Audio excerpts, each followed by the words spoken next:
American Lifeguard Association said national shortage of lifeguards could affect anywhere between 1/3 to nearly half of all 300,000 public pools in the United States.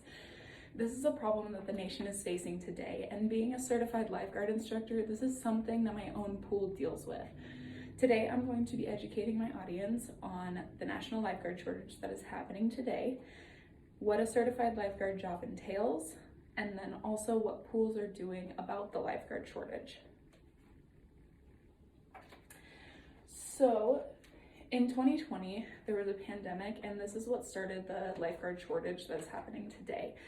It caused many pools and businesses to shut down because of the panic it caused nationwide. Bernard J. Fisher, the director of health and safety for the Lifeguard Association, talked about this to Iowa Public Radio. So when the pandemic hit the United States, it put a pause on international travel. So this means that there was a loss of J-1 visa students, and these visa students were pretty much the backbone to aquatic centers. Since being a lifeguard isn't a super long-term position,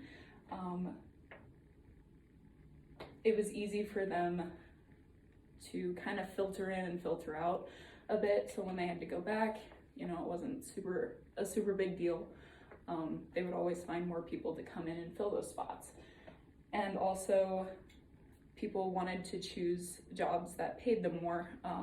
So these visa students, just for like a summer job, if they were staying in the United States, would be able to work for a public pool. So I have been a certified lifeguard instructor for about 2 years now, and I was a lifeguard before that for 2 years at Kings Point Water Park here in Storm Lake. So I know firsthand how difficult a lifeguard's job can be. Here are a few pictures of me in my recent training group this summer. So some of the things that they have to go through is standing out in the sun all day, walking for 8 hours at a time, rescuing drowning victims, and enforcing the rules to kids that don't really want to listen to them. Those are some of the tasks that a lifeguard has to face. But before the title of lifeguard, they have to go through a certification process. And in this certification process, they learn important life-saving skills that can be used inside and outside the water park. So they focus on recognition and rescue of a drowning victim. They also focus on CPR, ventilations, abdominal thrusts, and general first aid skills. These trainings can take up to about 2 weeks to complete, with 7 hours of their day taken from them. So it's pretty extraneous work. But the National Recreation and Park Association says that accidents can and will happen even with the best lifeguards on duty.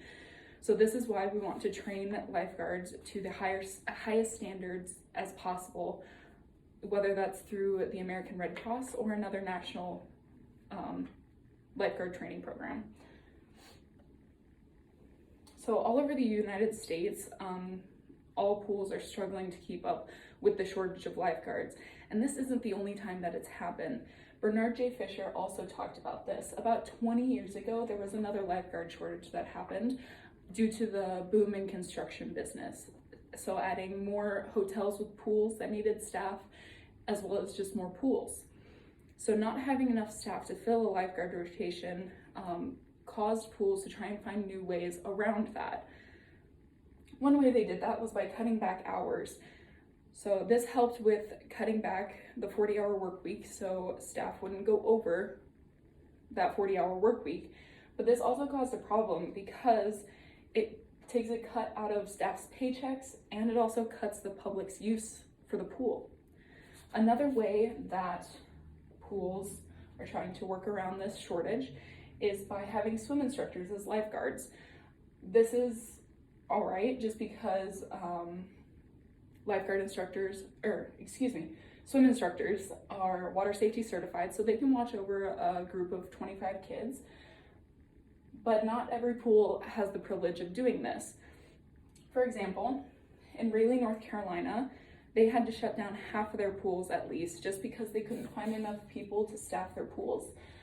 They need at least 75 lifeguards to staff their pools, and they couldn't find that by the time that summer hit. So the city council decided to up their wages from $9.25 to $13 an hour, hoping that this would bring in more staff. So in conclusion, I talked to you about the national lifeguard shortage that is happening today, what a certified lifeguard's job entails, as well as what pools are doing about the lifeguard shortage. As a lifeguard instructor, it's extremely devastating to see that this is happening more often and pools are shutting down because of this. But the American Red Cross Association states on their website that lifeguard training programs can be taken anywhere and at any time. So anyone can become a lifeguard just as long as that person meets the requirements.